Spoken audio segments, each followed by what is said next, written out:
24e jour du mois du Sacré-Cœur. Le thème choisi est « Le cœur de Jésus sait nous faire comprendre qu'il nous aime ». Hier, je vous ai raconté l'histoire du monsieur qui se sentait inférieur aux autres à cause de la couleur de ses cheveux roux,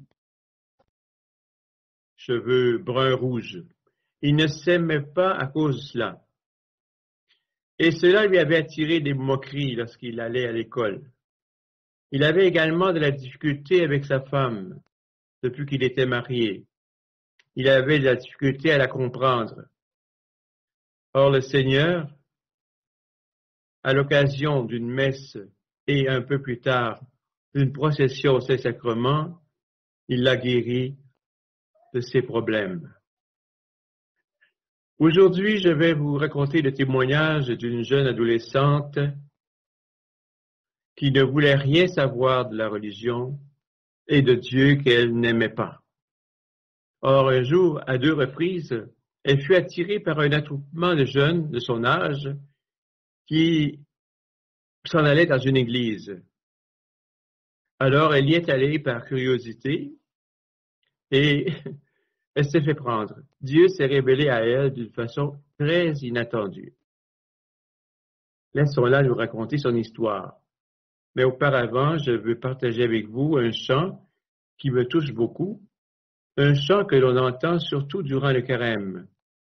Il est intitulé « N'aie pas peur, laisse-toi regarder par le Christ ».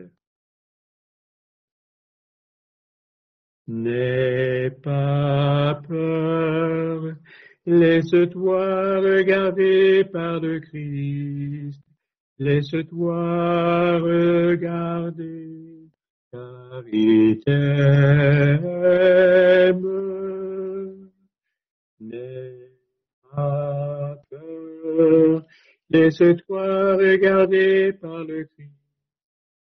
Laisse-toi regarder, car il t'aime. Il a posé sur moi son regard, et ses yeux en disaient long.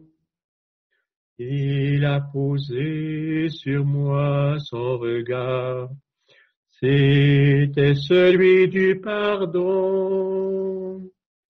N'aie pas peur, laisse-toi regarder par le Christ. Laisse-toi regarder, car il t'aime.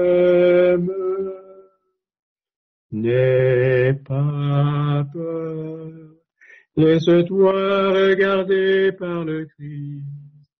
Laisse-toi regarder, car il t'aime.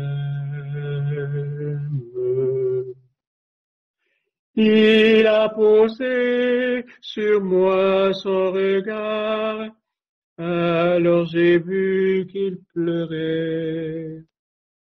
Il a posé sur moi son regard, alors j'ai su qu'il m'aimait. N'aie pas peur, laisse-toi regarder par le Christ. Laisse-toi regarder, car il t'aime. N'aie pas peur, laisse-toi regarder par le Christ. Laisse-toi regarder, car il t'aime.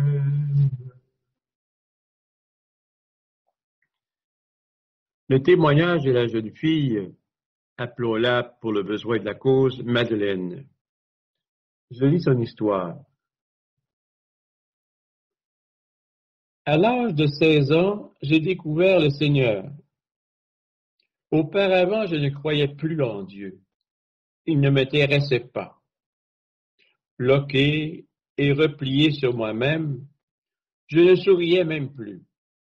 J'étais devenue indifférente aux autres. La seule chose qui me passionnait, c'était l'équitation.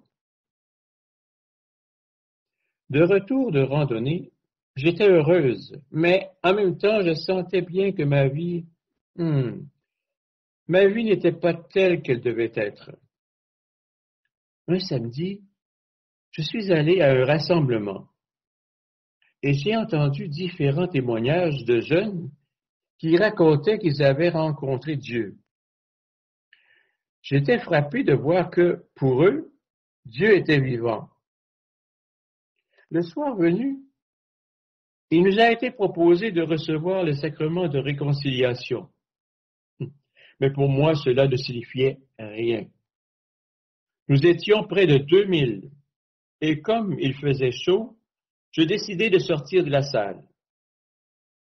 C'est alors que, me heurtant à un prêtre, je commençai à lui dire ce que j'avais contre Dieu. Celui-ci m'a simplement écouté.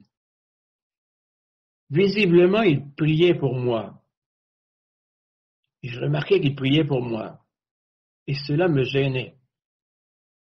Je pensais, pourquoi prie-t-il sur Dieu, puisque pour moi il n'est rien? Pourtant, à ce moment-là, il s'est passé quelque chose de très fort en moi. Oui, j'ai compris que malgré ces dernières années passées loin de lui, Dieu m'aimait et voulait me pardonner. Alors, je me suis confessé et le prêtre m'a donné l'absolution. À ce moment, moi, dont le cœur s'était durci, je me suis mise à pleurer, à pleurer, à pleurer, en même temps que j'étais saisi d'une joie extraordinaire. C'était la fin de semaine. Le lundi, je suis retourné au lycée et je fus très surprise de constater que mes camarades et professeurs me disaient tous, « Mais Madeleine, qu'est-ce que tu as? Tu as changé, tu n'es plus la même. » Eh bien, la leçon qui se dégage de ce témoignage est très surprenante. Le Seigneur a le tour de nous attirer à lui par des événements apparemment banals, qui peuvent arriver au moment où l'on s'en attend le moins. Retenons ceci, tout est grâce. Rien n'arrive pour rien, car Dieu n'est pas distrait. Il est plutôt discret et souvent concret. Je termine par un chant intitulé « mon Père, je m'abandonne à toi ». Mon Père, je m'abandonne à toi. Fais de moi ce qui te plaira. Quoi que tu fasses, je te remercie. Je suis prêt à tout, j'accepte tout, car tu es mon Père. Je m'abandonne à toi, car tu es mon Père. Je me confie en toi. Mon Père, en toi je me confie. En tes mains je mets mon esprit. Je te le donne, le cœur plein d'amour. Je n'ai que désir appartenir, car tu es mon Père. Je m'abandonne à toi, car tu es mon Père. Je me confie en toi, car tu es mon Père. Je m'abandonne à toi, car tu es mon Père. Je me confie en toi. C'est un chant de Charles de Foucault. Et je termine par le signe de la croix, au nom du Père et du Fils et du Saint-Esprit. Amen. Cœur sacré de Jésus, merci pour le témoignage de Madeleine. J'ai compris moi aussi que Dieu m'aime. Cœur immaculé de Marie, aide-moi à croire toujours davantage à l'amour personnel de Dieu pour moi. Bonne fête de la naissance de Saint Jean-Baptiste le 24 juin. Je veux vous dire en passant que c'est la fête nationale des Canadiens français.